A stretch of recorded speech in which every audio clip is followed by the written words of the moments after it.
What is up, everyone? Good morning again. It's April the 20 something. I usually get lost in the dates, but I think it's April the 29th. And it's your host, Carlos Ponce, and this is another live episode of Advancio Talks. And if you are just discovering us, welcome. But if you have been here since the very beginning, since 2022, well, you know what we are about. Advancio Talks is where we sit down with the people actually building the future of business and technology. Not just talking about it, but doing it. CTOs, founders, the folks making decisions that matter, building cool stuff. So whether you're drinking coffee, commuting, or just curious about what's actually happening in tech and in business and in the world of business tech, stick around because today we got Cesar Carvajal, co-founder of Chameleo, no N, Chameleo.World, with us today. Cesar's got stories and insights you won't hear anywhere else. And I believe that, Cesar, you're chiming in from From Finland, right? yes, from Helsinki, the capital of From Finland. Helsinki. Hey, it's just right around the corner, right? Yeah, 10 hour Okay, difference. perfect. That's awesome. It's very, very, very nice to have you here finally, Cesar. Cesar and I have been in conversations for a while, and I'm happy to have him here on the show. So let's jump right in, Cesar. Welcome to the show. Tell us a little bit. Let's start with you. Tell us about you, Cesar. Your background, your journey, your story, how you ended up in Finland, anything you want to say about you so that the audience and myself, we get to know you better. Thank you, Carlos. Thank you so much for having me here and for taking the time to listen to people who build stuff, such as myself. So I come from a background of the kitchen world. I'm a chef by profession, and I did it for decades. And I noticed after I traveled outside of Mexico, these culture shocks that kept on happening. So in the management of the kitchen all over the world, we get so many nationalities, and this culture shock happens all the time, everywhere. So from that background, from that nationality is where I come from. And yeah, That's to try to keep it short. Yeah, that's fine. That's perfect. No, yeah, we just like to have an idea. It's interesting. So, how do you go from being a chef into the tech world? That's interesting. I grew up with a very entrepreneurial family, and my dad has a printing business, and we grew up just talking business and marketing. And my brother is also in marketing, so we grew up with this in ourselves.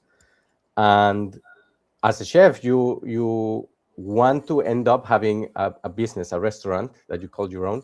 And when I came to Finland, I noticed this ceiling with the culture shock challenge. So seeing all of this background and a problem, I met the founder. I'm the co-founder, and I met the founder, Elena Arola, who had this idea for the app. So at that point, we kind of like merged ideals and drive to get the project going. But the background came from business and entrepreneurship in the family. I see. Okay, thank you for elaborating on your story. I think it's a pretty unique one, and especially for people like many of us, and myself included, we all have like backgrounds of people who started out, a business and emigrated and have a different, we switch nationalities or cultures or whatever. So I think that's a very unique vantage point, the one that you personally have. I can relate to it. I come from a similar background, but anyway, it's not about me. It's about you. So tell us about Camilio. Uh, what is your value proposition? What problem are you solving? Tell us about Camellia, please. So the founder Elena and I, we discussed and researched hundreds of interviews and talking to people and other founders. And among the key elements of nowadays, like AI, machine learning, LLMs, etc., and everything was very machine level, AI level, tech level, or even technical level.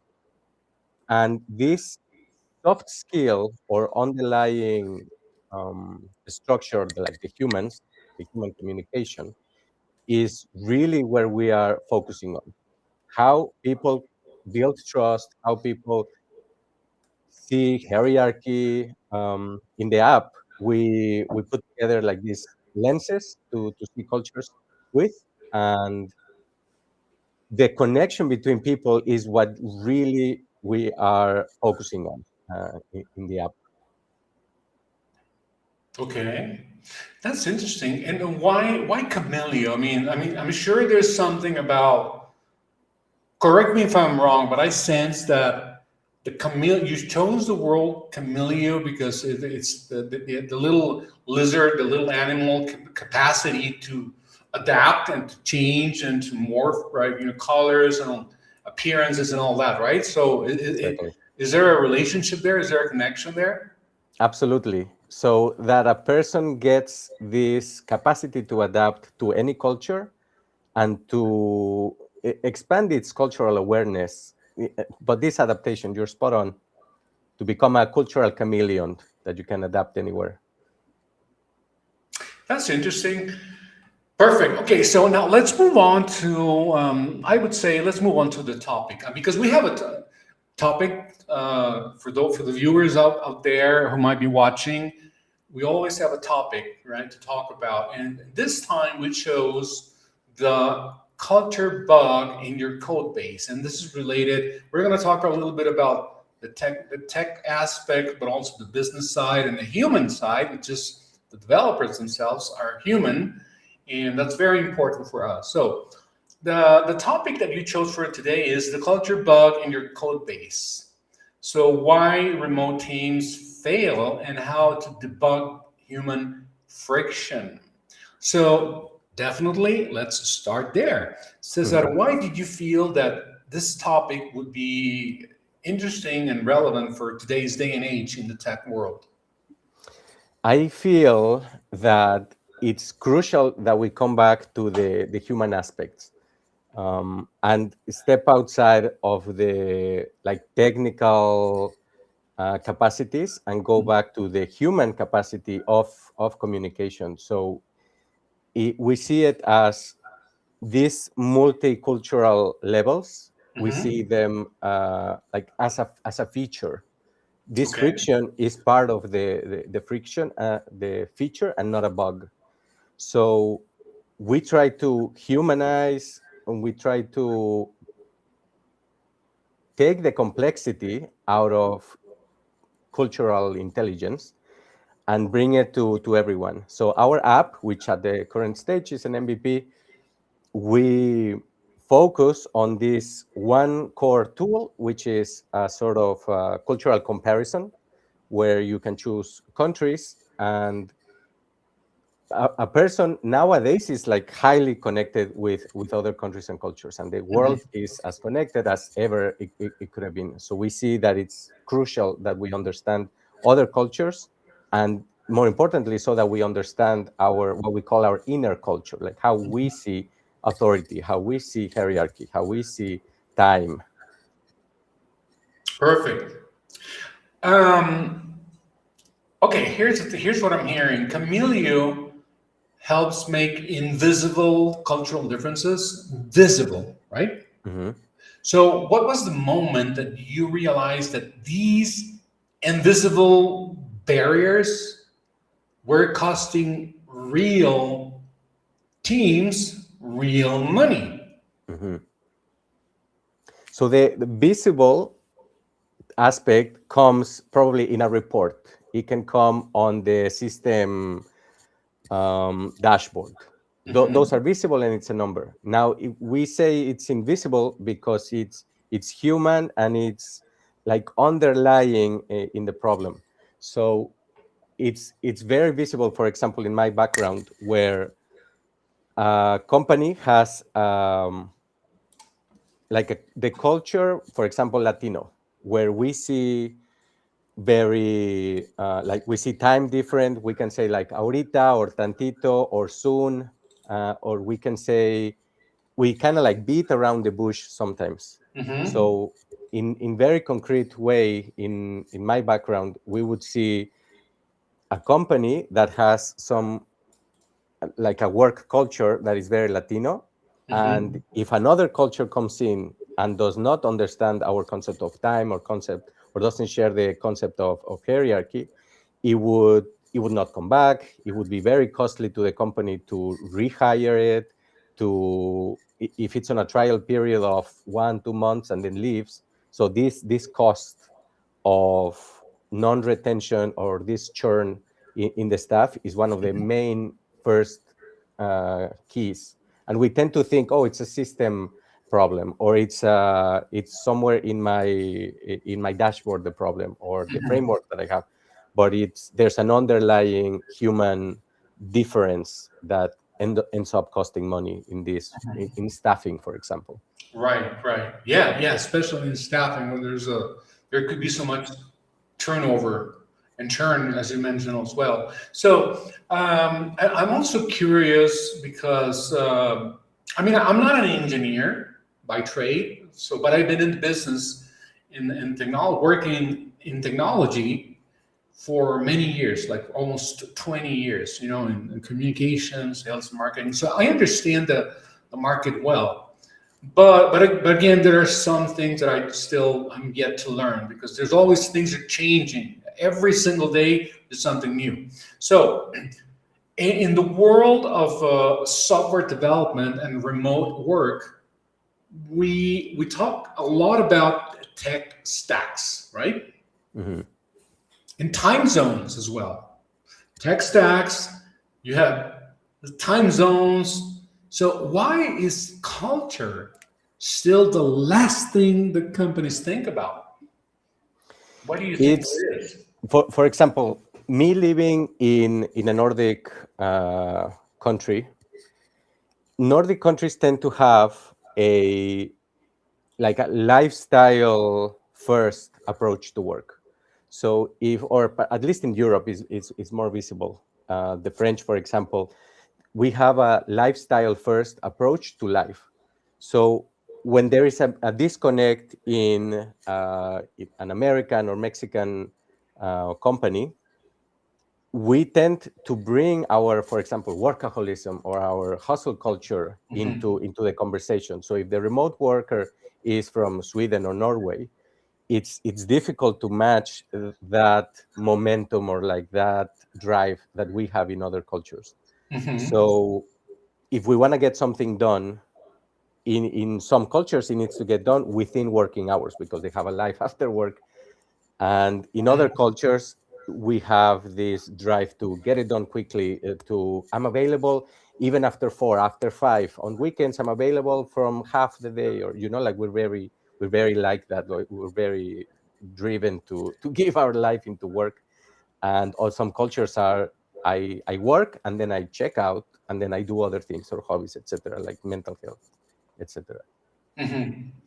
Okay, I understand. Well, that makes sense, right? Especially, you know, I mean, I've witnessed it firsthand, especially the difference between what I call the other side of the pond. You know, all the countries in Mm. Europe, Northern Europe, and Scandinavia versus the U.S. and North America as a whole. You know, there's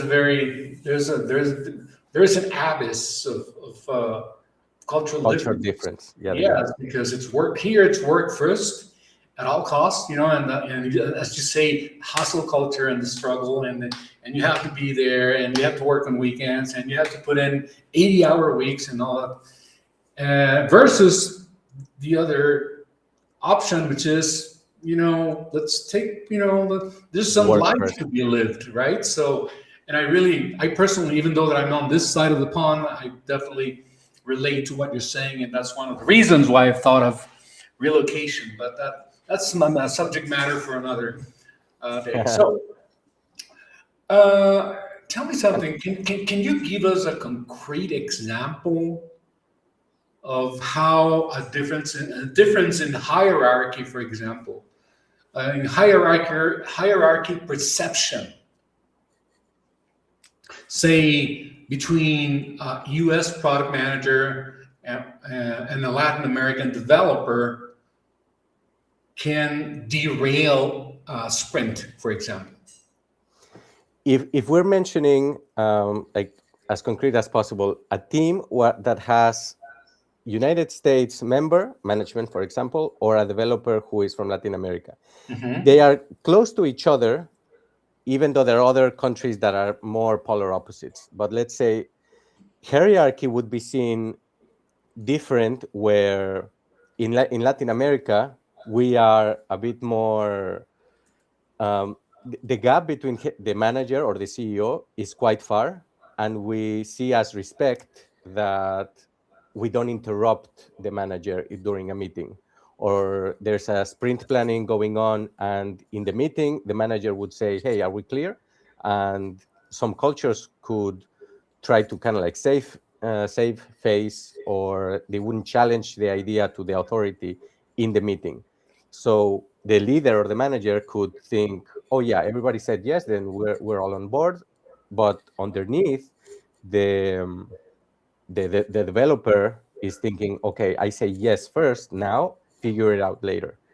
And throughout the weeks, if the developer is going through struggles or is not meeting the deadline, the manager could say, oh, but you said yes. Oh, but you're being lazy, or you're not delivering. He could think that it's a performance problem.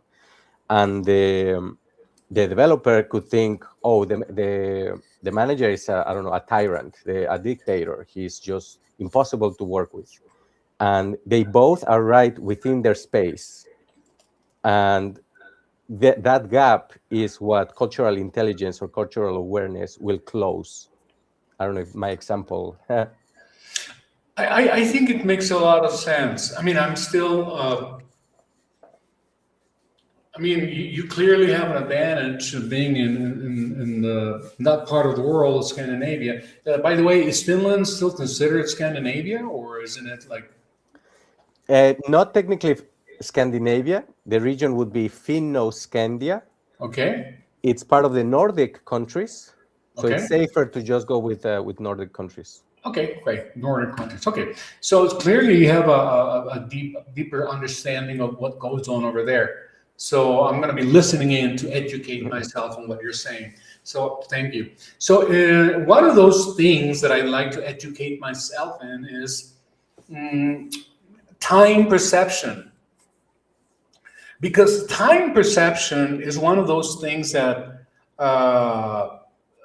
nobody puts in a job description. So, how can you tell me how a different relationship with deadlines, for example, show up in a dev team in the dev team's daily stand-ups? You know, feedback is huge in agile environments. So, how does cultural context completely change what constructive criticism looks and feels like across borders? Absolutely, very, very good question. And I will break it down in time first, and then constructive criticism. Okay. So in time, there are some cultures that are more linear, seeing regarding time, and multi-active cultures regarding time.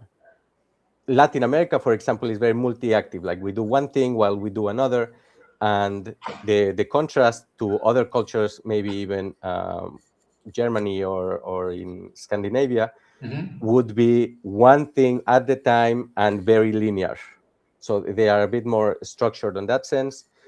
And if there's a deadline, for example, to deliver a project, like Friday means Friday, and they will get it done. And even, for example, when I was in Denmark, if a person doesn't deliver by 4 o'clock, maybe our culture would like stay over extra time on their own time and their own expense, and we would think, oh, I'm delivering for the company, or I'm really backing my company.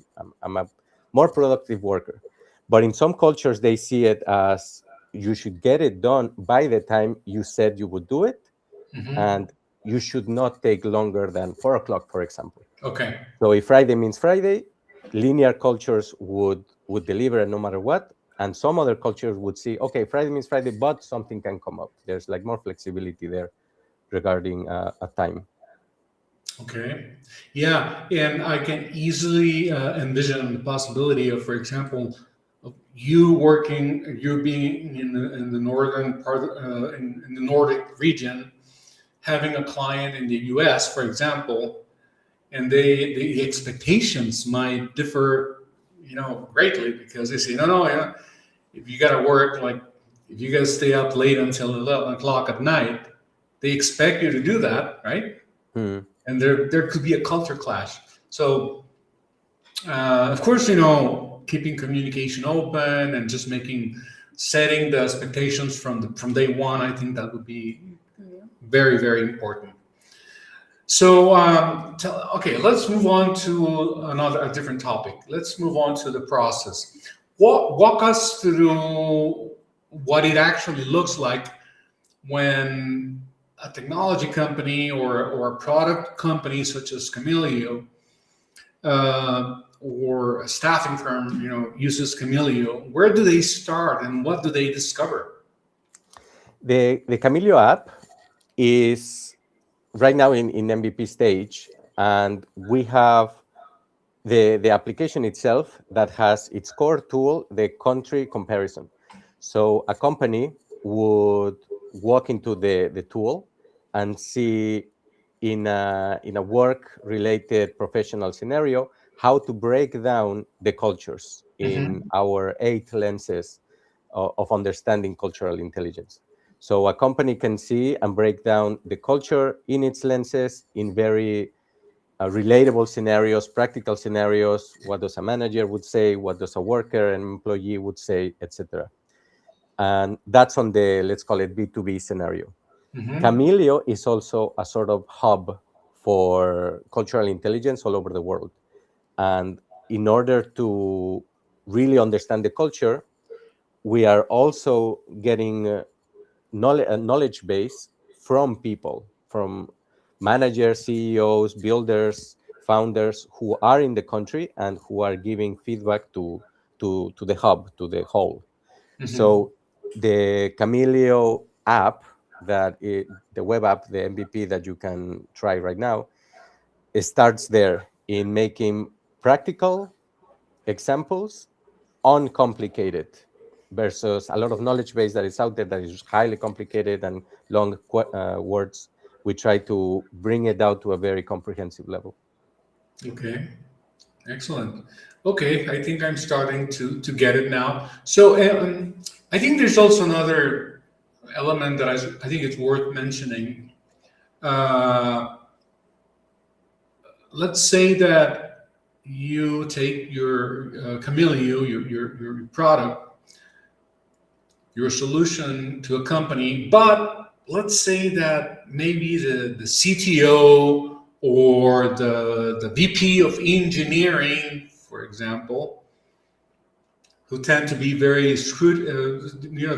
their level of scrutiny is very, very, very stringent, right? Mhm. In many ways.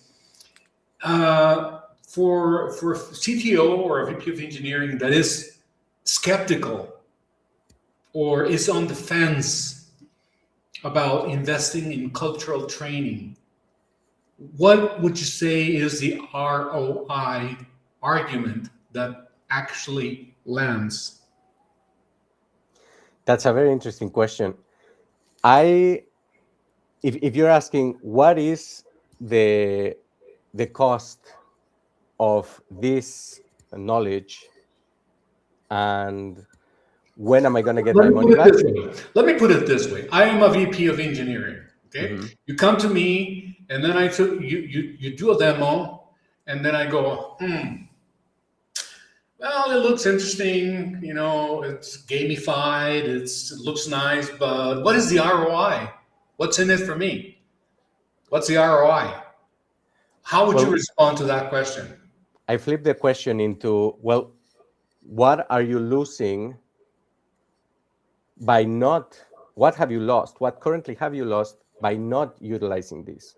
meaning which deals have you not closed because in the meeting you didn't respect authority with a nation market competitor or client. So the current costs that they already have could be avoidable first and foremost. Before seeing in the future, there can be already feedback in avoiding costs that are real in the company.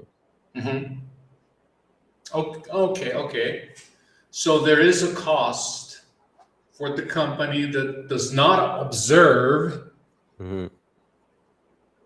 the consequences of not being mindful of the cultural nuances between one country and another, one company and another, one language and another. So there's a cost. There's a hidden cost. That's what I'm hearing, right? Yes. There's That actually could, this term culture tax that was coined as the cost or the price that companies are paying uh, for having this ignorance, essentially. Like how yes. many staff workers have, as we mentioned, churned, how many have left, how many deals were not closed in the previous year, and what was the monetary value of those of that loss in Yes, or deals. how a project manager, correct me if I'm wrong, but this is something that I just thought. You have a project manager in, let's say, in the US, and you have a team in Latin America or Philippines, and there are some cultural misunderstandings that become rework, right? And Yeah. rework is costly because there's a lot of back and forth, right? So it's like, oh, we're losing time. You screwed up here. We need to fix this, and et cetera, et cetera. So that is rarely mentioned as part of the costs of not observing cultural differences appropriately. And I think Camilio does a great work in helping us and helping companies overcome that, right? Yeah, and minimize that cost. Perfect, Because excellent. this culture tax kind of like compounds. It's not a one-time loss. If you lose a worker because of a cultural difference, then the onboarding, the rehiring, the training. Yeah. Definitely, I'm totally with you. One last question because we're running out of time is you said manufacturing. I mean manufacturing. I don't know where I have my mind. I have Misunderstandings. you said misunderstandings happen because people interpret the same situation through different cultural lenses. Let's call it. Okay, so what's the one lens shift that would change global collaboration overnight if everyone understood it?